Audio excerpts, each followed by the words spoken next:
শুভেচ্ছা জানাচ্ছি সারা বিশ্বে আলোড়ন সৃষ্টিকারী একমাত্র টিভি চ্যানেল আল হিদায়া নিউজ প্যানেলে।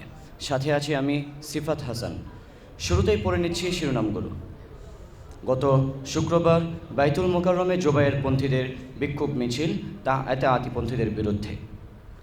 চিন্ময় দাসের বিরুদ্ধে মামলা, ওসিকে তার তদন্তের নির্দেশ। সর্বনিম্ন তাপমাত্রায় কাঁপছে চুয়াডাঙ্গা, ভোগান্তির শিকার হচ্ছেন সেখানকার অধিবাসীগণ। বিপিএলে এবার কুমিল্লায় খেলবেন না তামিম ইকবাল। হিজাব পরায় বাধার সম্মুখীন হন খাগড়াছড়ির এক পরীক্ষার্থী। পাঠ্যবই থেকে এবার বাদ যাচ্ছে জাফর ইকবালের নাম ও গল্প প্রবন্ধ। এতক্ষণ শুনছিলেন শিরোনাম, এবার বিস্তারিত। বিশ্ব ইজতেমার মাঠে ছাত্র ও তাবলিগের সাথীদের উপর সাদপন্থীদের সন্ত্রাসী হামলার বিচার এবং ইজতেমার মাঠ দখলের অপতৎপরতার বিরুদ্ধে বিক্ষোভ সমাবেশ করেছে মাওলানা জুবায়ের এর অনুসারীরা।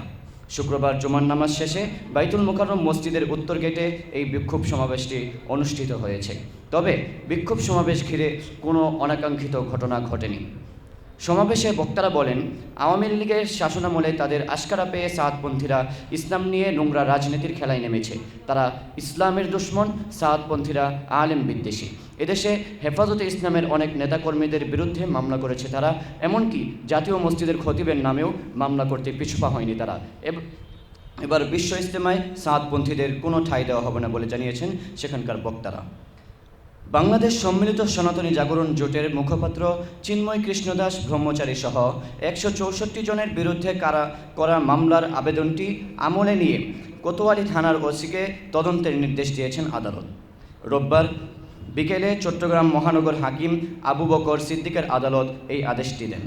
এর আগে সকালে আদালতে মামলার আবেদনটি করেন এনামুল হক নামে একজন। তিনি নিজেকে হেফাজতে ইসলাম বাংলাদেশের কর্মী বলে উল্লেখ করেন। গতকাল আবহাওয়া অধিদপ্তর জানিয়েছে যে চুয়াডাঙ্গা জেলার সর্বনিম্ন তাপমাত্রা রেকর্ড 8.7 ডিগ্রি সেলসিয়াস, যা চলতি মৌসুমে এই জেলার সর্বনিম্ন তাপমাত্রা। পাশাপাশি অত্যন্ত ভোগান্তির শিকার হচ্ছেন সেখানকার অধিবাসীগণ। এবার মাঠের পারফরমেন্সে যাচ্ছে তাই অবস্থা বাংলাদেশ জাতীয় ক্রিকেট দলের। এবার আসন্ন বাংলাদেশ প্রিমিয়ার লিগ আয়োজনে এমন হতশ্রী অবস্থার জন্ম দিয়েছে বাংলাদেশ ক্রিকেট বোর্ড। সম্ভাব্য সূচি অনুযায়ী আর মাত্র 1 মাস বাকি থাকলেও এখনও কিছুই চূড়ান্ত করতে পারেনি দেশের ক্রিকেটের নিয়ন্ত্রক সংস্থা। আসন্ন নিউজিল্যান্ড সফরের জন্য বিপিএল আয়োজনের পরিকল্পনায় খানিকটা ব্যাঘাত ঘটলেও নির্ধারিত সময়ে টুর্নামেন্ট শুরু করতে বেশ আশাবাদী বিসিবি। এরই মধ্যে সম্ভাব্য 6 ফ্রান্স ইজিকে দলে গোছানোর পরামর্শও দিয়েছেন আয়োজকরা, কিন্তু এর আগেই দেখা গিয়েছে এক বিশাল জটিলতা। অন্যদিকে দীর্ঘ 8 মাস পর ওয়ানডে ফরম্যাটে ফিরছে বাংলাদেশ। ঘরের মাঠে দক্ষিণ আফ্রিকার বিপক্ষে টেস্ট ফরম্যাটে আজ বাজে পারফরমেন্সের পর আফগানিস্তানের বিপক্ষে 3 ম্যাচ সিরিজে ঘুরে দাঁড়াতে চায় লাল সবুজের দল। খাগড়াছড়ি জেলার মাটিরাঙ্গা উপজেলায় এক শিক্ষার্থীকে পরীক্ষার হলে হিজাব খুলে মুখমণ্ডল না দেখানোর কারণে হল থেকে বহিষ্কার করা হয়েছে। বহিষ্কৃত ওই শিক্ষার্থীর নাম উম্মে আঞ্জুমান আরা।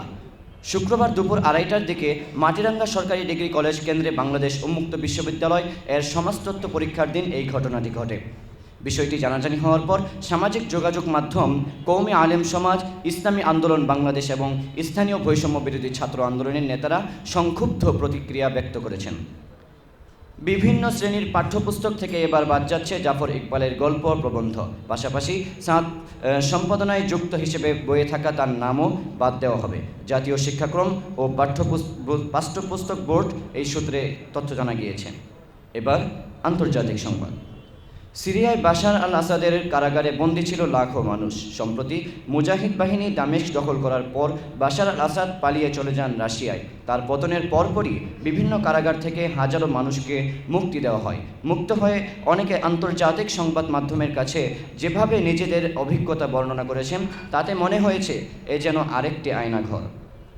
ফিলিস্তিনের অবরুদ্ধ গাজা উপত্যকায় দখলদার ইসরায়েলি বাহিনীর বর্বর হামলায় অন্তত 182 জন সাংবাদিক নিহত হয়েছেন।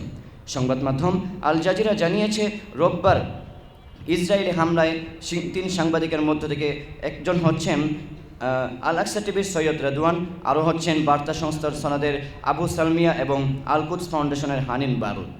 ধন্যবাদ জানাচ্ছি এতক্ষণ যাবৎ আমাদের সাথে থাকার জন্য। অচিরেই দেখা হবে নতুন সংবাদ নিয়ে। আল্লাহ হাফিজ। আসসালামু আলাইকুম ওয়া রাহমাতুল্লাহ।